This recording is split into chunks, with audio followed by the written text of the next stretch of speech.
من لساني يفقه قولي.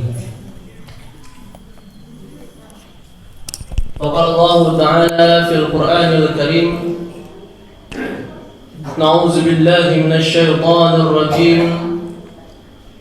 بسم الله الرحمن الرحيم.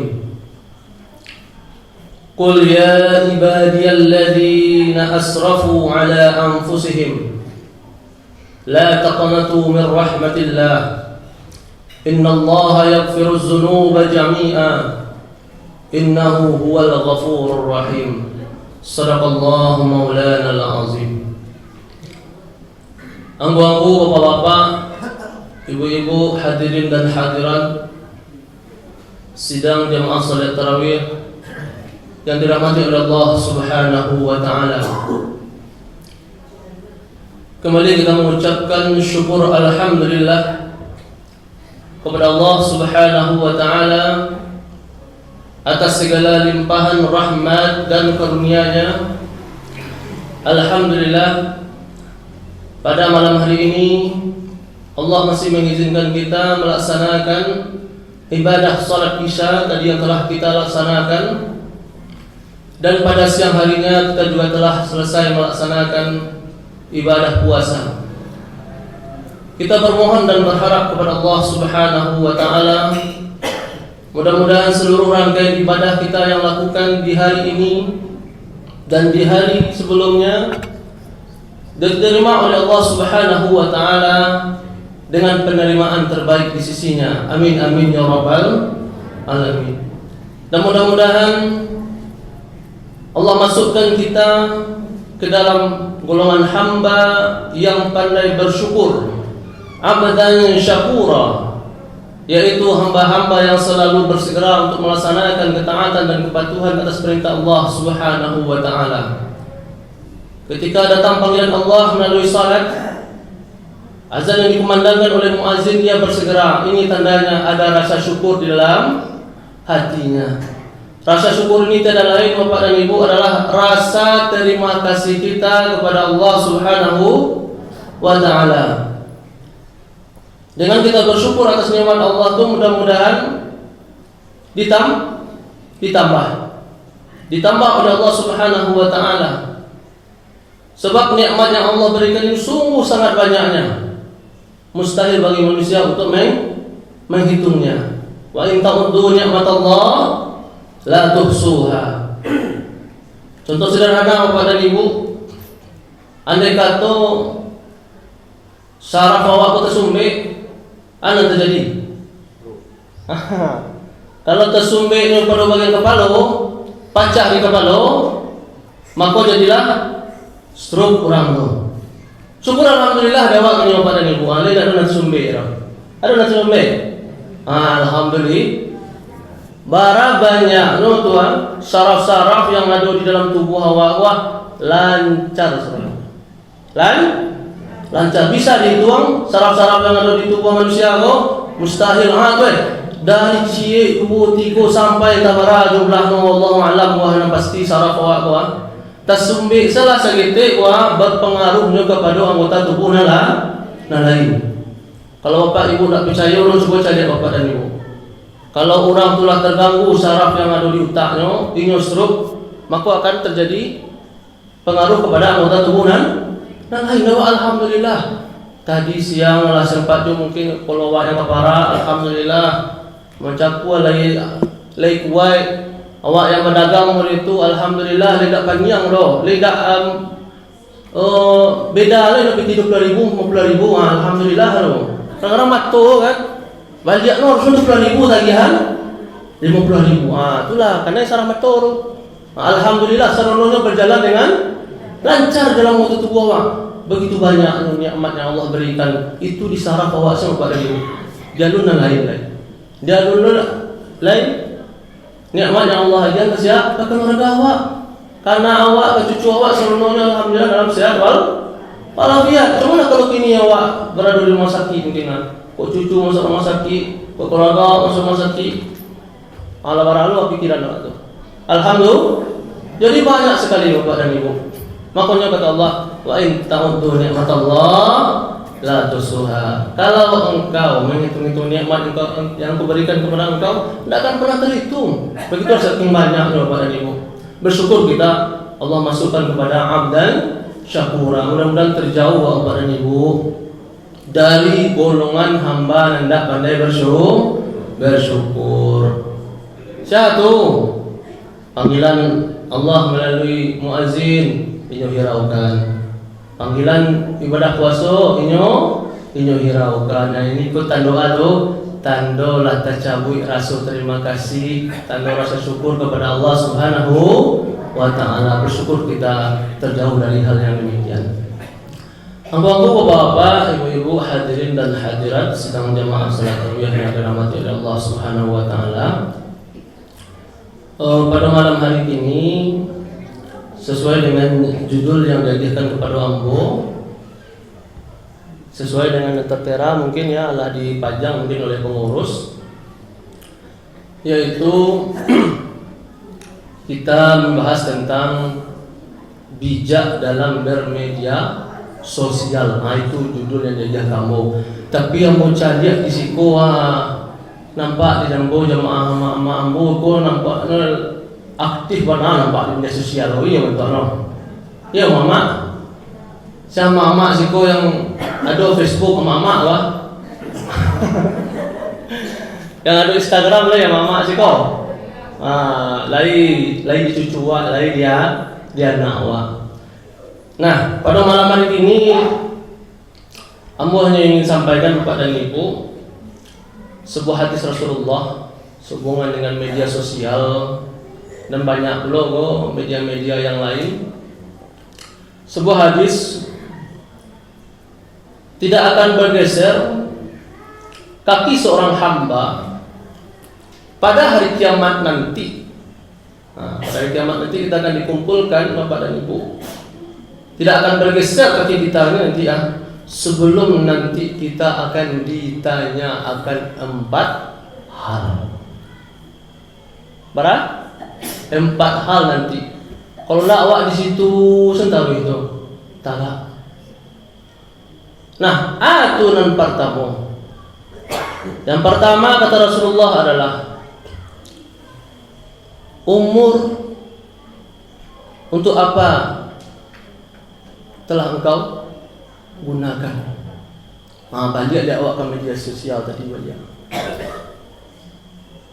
Bagi anak awak, dan bersyukur mana alhamdulillah Bapak dan Ibu amai-amai yang ada punya Facebook apa-apa. Bersyukur wah. Pak aku bersyukur no. Yo de kami nak tentu terunan akun lah, dan Facebook lah, dan Twitter lah, dan tentu. Sebenarnya ada lo beruntungnya Bapak dan Ibu. Pak aku beruntung orang tidak punya Facebook, tidak punya Twitter. Paling tidak bisa di yaumil akhir kan, di yaumil hisab tuh, dan apa dan nama yang boleh nak punya Facebook itu bisa tidak ditanya terus. Tidak kan ditanya. Lihat main punya Facebook dulu, tidak betul ni. Kok kamanga kok di Facebook tu tidak ditanya terus ni. Sarang awak tidak punya Facebook. Jadi celah pertanyaan nanti di yaumil akhir sehubungan dengan media sosial bagi amai-amai dan apa-apa mau nak Facebook kan aman tu, tak ada tu. Nah sementara bagi awak nak punya media sosial Bapak dan Ibu panjang rentetannya. Ada Facebook awak buat status awak makasihkan banyak lo macam ni ko. Ada lo status go nak menyinggung orang, bisa. Ada lo nan status go memburuan orang rumah awak, bisa. Membongkar aib-aib yang ada di keluarga awak, bisa. Maja kesempatan untuk orang maling naik ke rumah awak, bisa aja mah. Bayangkan Facebook tu apa aja orang bisa orang maling ke rumah awak. Awak buat status mudik bareng keluarga, tak ada orang di rumah. Asyik mandiang, lah kosong rumah mahanya. Kurang mandiang lah. Bakawan awak kan, bisa lihat status awak kan. Pulang bersama. Tak ada orang di rumah, di rumah kosong. Apalah kesempatan bagi orang mandiang wah. Banyak hal di dalam Facebook tu. Nah ibaratnya Bapak dan Ibu, media sosial gua ibarat pisau. Pisau bisa diiris ke bawah, bisa diiris ke sayur, bisa kan mengiris tangan wak. Mengundang kepada orang pun bisa tuh. Ini Pak ya, mestilah awak bijak. Aku nanti akan celah peluang nanti bagi malaikat nanti bertanya nanti di yaumil hisab. Semakin banyak hal-hal yang tidak patut awak sampaikan di dalam media sosial tu, semakin panjang rentetan yaumil hisab nanti. Banyak hal Bapak dan Ibu. Bahkan di dalam media sosial Bapak dan Ibu, ada lain namanya YouTube lain. Bagi anak-anak awak yang mereka belum sepantasnya untuk mencari Tuhan bisa tu. Jadi pertanyaannya gini, kok awak ada punya anak, kok ada awak punya cucu lah. Ini adalah kira-kira umur yang kita punya di tahun kini sebanyak munculnya media sosial kama lebih banyak arahnya lain. Lain ada tu tak pacik iko itu pertanyaan besar kawan. Lain tak baca tu iko atau abi juga kata dek media sosial. Bahkan ada lo yang nak tersentuh di Al-Quran. Lo pernah tahu tak baca Quran? Allah semenjak Facebook lahir. Semenjak Facebook lahir, dan Al-Quran tak pernah dibaca oleh dah. Aduh. Begitulah media sangat membawa dampak. Baik dampak baik dan dampak buruk. Apakah awak harus tidak boleh hendak bermedia sosial? Kau tidak bisa, boleh turun. Tapi lah mungkin tadi. Iko ibarat di pisau. Barang lu kini hebatnya Facebook pada ibu. Mangaleh ini tidak perlu pakai toko. Barang lah suan tuan. Tokonya di mana? Di dalam tu. Macam di pelanggan ini nak pasti dicari kesinan tak perlu mau ngaleh roh. Cukup di fotoan. Masuk ke media sosial. Baik. Jadi ibaratnya banyak kawan media aku untuk apa awak gunakan manfaat. Jadi itu bagi kita yang hari ini yang mungkin adalah lama meninggalkan, maka kita berikanlah batasan lah. Kita berikan batasan waktu penggunaannya. Kalau diberikan keluasan seluas-luasnya, ini tidak akan pernah membosankan Bapak Ibu. Ya tak? Tak pernah membosankan. Kalau Al-Quran agak sanu betul lah. Terlalu saja kan. Tapi kalau yang jadi halap, menyalang itulah pengaruh luar biasanya, hebatnya Bapak Ibu. Tak terkantuk-kantuk, I don't know. Jadi itu kini tergantung di awak penggunaannya lah. Di awak yang akan memberi batasan. Kalau di stop dihentikan tak bisa loh. Masuk dalam limbo kan. Tinggal dalam limbo. Ayo tu nak lo turun lagi. Tinggal cerononya. Orang bisa nak pakai media sosial dan media lain itu. Tapi kalau awak kini hidup di zaman kini, anda bisa perlu ada ndak bermedia sosial tu. Kita gunakanlah misalnya untuk menebar kebaikan. Misalnya ada barangkali postingan-postingan yang mengandung pelajaran ilmu, kita sebarkan. Jangan fitnah orang ini disebarkan. Jadi orang fitnah sebarkan kan, tersebar seluruhnya kan. Jangan itu kendalinya di awak lah. Kamu awak bawaan lah. Jadi sehubungan dengan status-status kok dapet yo mana ketat batasannya Bapak Ibu. Jangan sampai biko masalah keluarga, biko malah curhatnya di curhat status Facebook awak. Orang banyak tak tahu keburukan-keburukan, aib-aib yang seharusnya berada ditampilkan tertutup.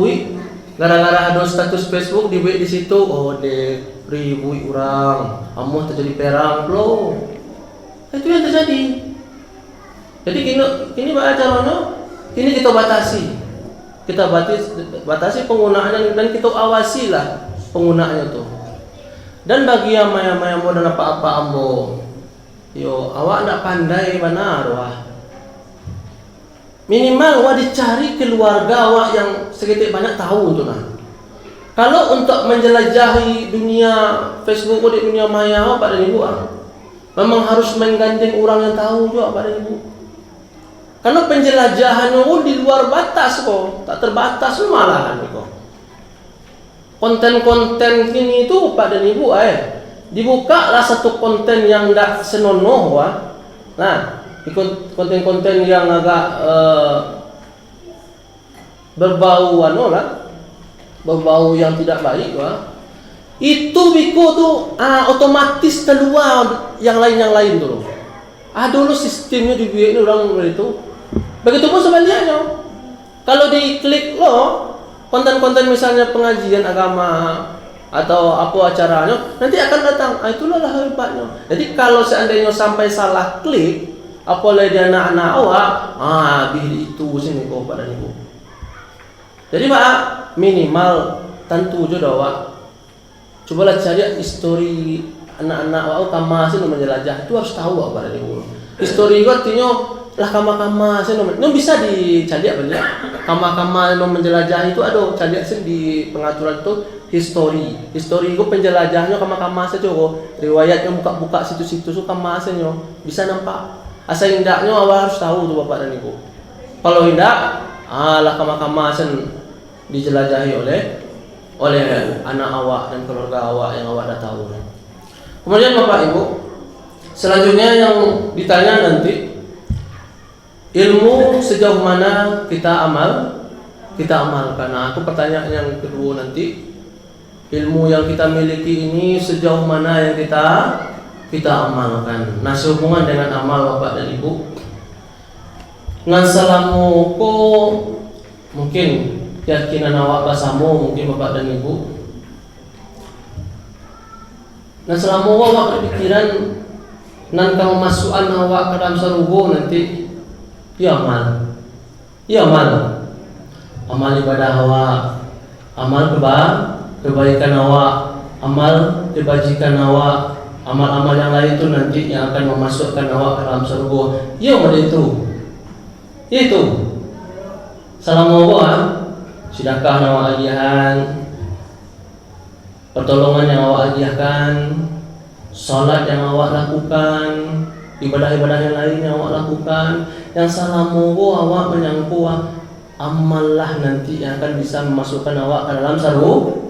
Itu. Ternyata kita mesti lihat dulu pada Ibu.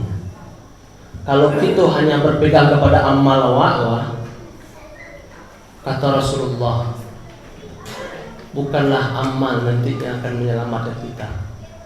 Hadis dari Jabir bin Abdullah. Apa kata Rasulullah? Tidaklah di antara kalian itu dimasukkan ke dalam surga dan diselamatkan dari api neraka oleh amalnya. Tadi tidaklah dimasukkan seseorang itu ke dalam surga dan diselamatkan dari neraka oleh amalnya. Rasulullah berkata. Bahkan dalam riwayat lain pun sahabat pun bertanya, termasuk engkau ya Rasulullah? Kata Rasulullah, iyo termasuk aku. Dan amal aku nanti yang akan masukkan aku ke dalam surga. Kemudian apa kata Rasulullah? Kecuali dengan rahmat Allah Subhanahu wa Ta'ala. Apa tadi? Rahmat Allah.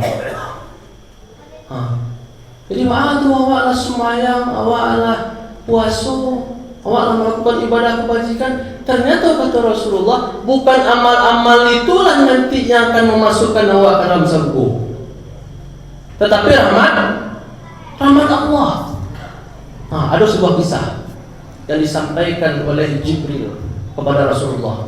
Kalau kita kini berpegang dengan amal yang kita punya, maka ada cerita yang disampaikan oleh Jibril kepada Rasulullah sehubungan dengan ada seorang hamba ahli ibadah, hidup lebih kurang 500 tahun. Ini ditempatkan di sebuah gunung. Di sebuah gunung yang berada di tengah lautan. Di mana? Di tengah lautan. Nah, di gunung tu karajono hanya beribadah. Tak ada melakukan maksiat, tak ada melakukan dosa. Hanya makan. Pokoknya diberikan oleh Allah anugerah yang sangat luar biasa. Di gunung di tengah laut itu apa dan ibu? Diajiano di Allah kedua lah matu air yang segar di gunung di tengah laut itu. Kemudian setelah itu ada pohon delima yang selalu berbuah.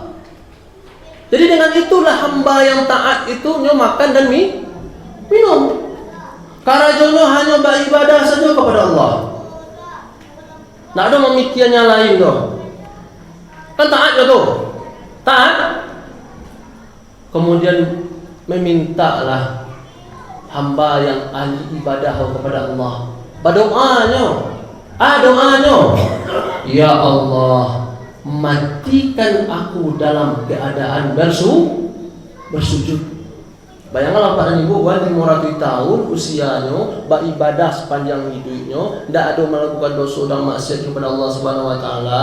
Banyak pahalanya tu, amalnya tu, memintanya dimatikan dalam keadaan bersujud. Dikabulkan oleh Allah Subhanahu Wa Taala. Matilahnya dalam keadaan bersujud. Suatu minta ke Allah ni, padian selah jasad ambo dalam keadaan bersujud. Jan air lawi dan air hujan meruntukkan tubuh-tubuh hamba jan. Dikabulkan oleh Allah. Sehingga malaikat Jibril taruh menjadi setiapnya turun nampaknya tu hamba ahli ibadah yang mati itu dia dalam keadaan bersujud. Kemudian setelah itu dilanjutkan oleh malaikat Jibril, dia dibangkitkan di hari kemudian dia dibangkitkan, kemudian dipanggil oleh Allah Subhanahu Wa Taala ahli ibadah yang 500 tahun tadi itu. Kata Allah di dalam mahkamah itu, wahai hambaku, silahkan engkau masuk ke dalam surgaku dengan rahmatku. Apa kata Allah? Wahai hambaku, masuklah engkau ke dalam surgaku dengan rahmatku, dengan rahmat. Mandanga itu agak sedikit ahli ibadah tadi. Ambuku bukan dengan rahmatmu ya Allah masuk ke dalam surgamu, tapi dengan amalku tadi. Selama 500 tahun. Kemudian diulangi oleh Allah, wahai hambaku, silakan masuk ke dalam surgaku dengan rahmatku. Berontak beliau, tidak ya Allah, aku masuk dengan amal ibadah yang mau lakukan selama 500 tahun. Bukan dengan rahmatmu.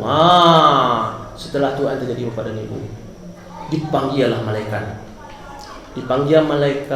Setelah itu disuruh hitung bara pahala ibadah yang lakukan tadi itu selama 500 tahun itu ditimbang jo satu nikmat.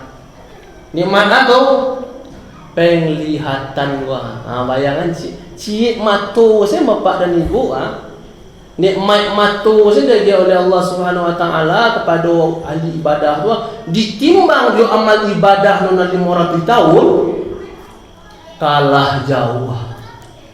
Ada timbang. Nikmat cik mata alun tangan lain, alun lidah lain, alun anggota tubuh yang lain. Karena mementingkan tadi apa? Berharap hanya kepada amal saja. Kalau nampak bapak dan ibu tu ditimbang, akhirnya setelah itu lah nampaknya tu hasilnya disuruhlah malaikat untuk menyeret ahli ibadah tu ke dalam neraka.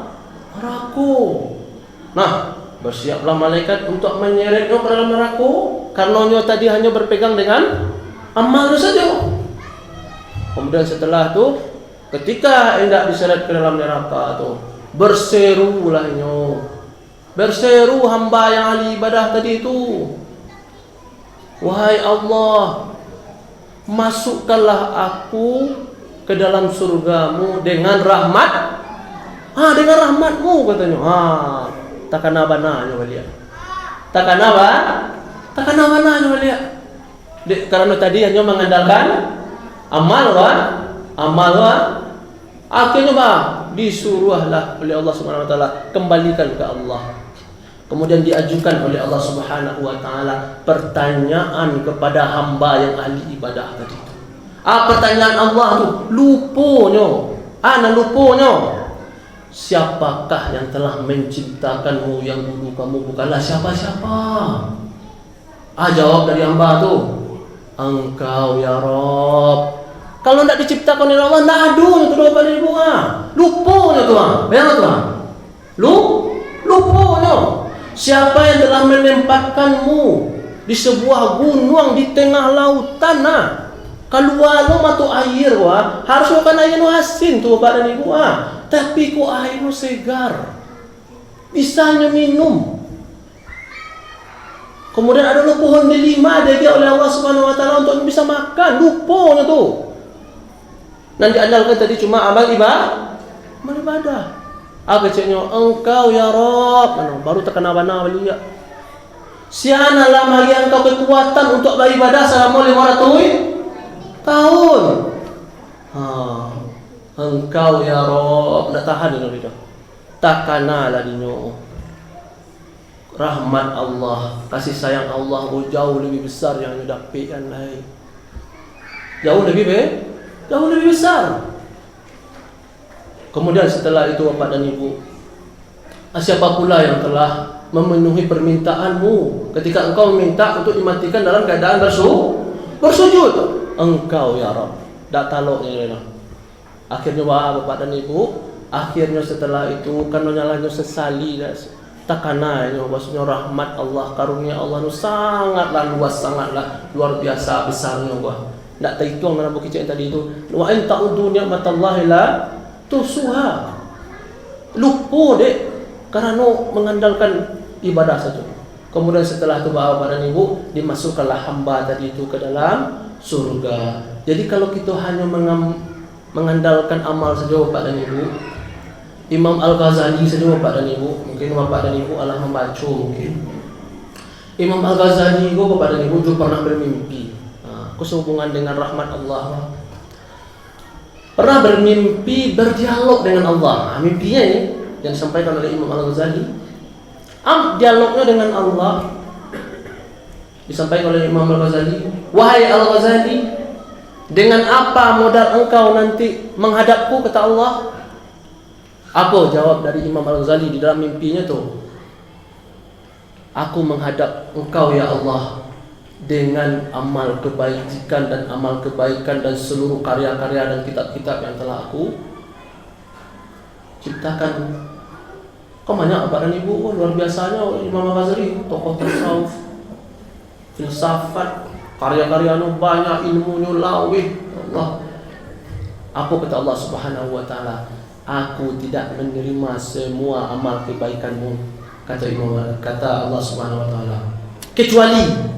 Kecuali kata Allah, ketika engkau membiarkan seekor lalat menghisap tinta yang waktu itu engkau sedang menulis di padiah lalat bapak dan ibu.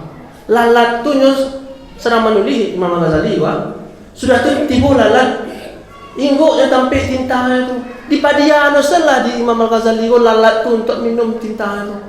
Itulah memasukkan engkau ke dalam surga. Bayangkan Pak dan Ibu, ternyata rahmat Allah Subhanahu wa taala bertebaran di alam semesta. Meskipun mungkin perbuatan itu sepele orang awak Bapak dan Ibu. Perbuatannya mungkin agak sepele di sekitar awak Bapak dan Ibu, tapi mana tahu di situ ada rahmat Allah. Rahmat Allah. Sekalipun awak mungkin menyelamatkan sialah atau menyelamatkan atau orang tua ingin menyeberang kan. Kemudian setelah itu awak bantunya untuk menyeberang, kita tidak tahu Bapak dan Ibu. Mana tahu rahmat Allah berada di di sana. Jangan nanti bapak dan ibu sidakah menawa agihan bapak dan ibu misalnya bayi awak ke pasar nampak laku pengemis atau orang yang minta-minta jangan kician tangan ni langko kaki ni langko pemali jangan itu awak nak tahu ada bapak dan ibu mana tahu sidakah yang tadi awak agiah tadi itu meskipun kecil mana tahu di situ ada rahmat Allah. Rahmat Allah dan itulah nanti akan memasukkan awak ke dalam seru. Jadi jangan pernah hitung-hitung kalau itu selama kebaikan. Jangan rahmat Allah tu pada ibu latak no ketika awak menolong orang kok mangki baban no para mungkin awak nak tahu orang membuang duri mungkin yang tak di jalan, menolong orang yang hal-hal sepele-sepele itu pada ibu tak tahu mana tahu rahmat Allah Subhanahu wa taala dilatak no di situ. Jadi jangan pernah awak pikir-pikir. Kalau itu dalam kebaikan kita lanjutkan, kita kerjakan. Awak nak tahu ada rahmat Allah kok bertebaran di alam semesta. Jadi jangan pernah hitung-hitung kebaikanmu. Mana tahu kebaikan itu ada rahmat Allah di situ yang memasukkan awak ke dalam sarugu. Bapak dan Ibu hadirin hadirat yang dirahmati Allah Subhanahu wa taala, barangkali hanya itu yang dapat aku sampaikan. Mudah-mudahan ada manfaatnya. Billahi taufiq wal hidayah. Wassalamualaikum warahmatullahi wabarakatuh.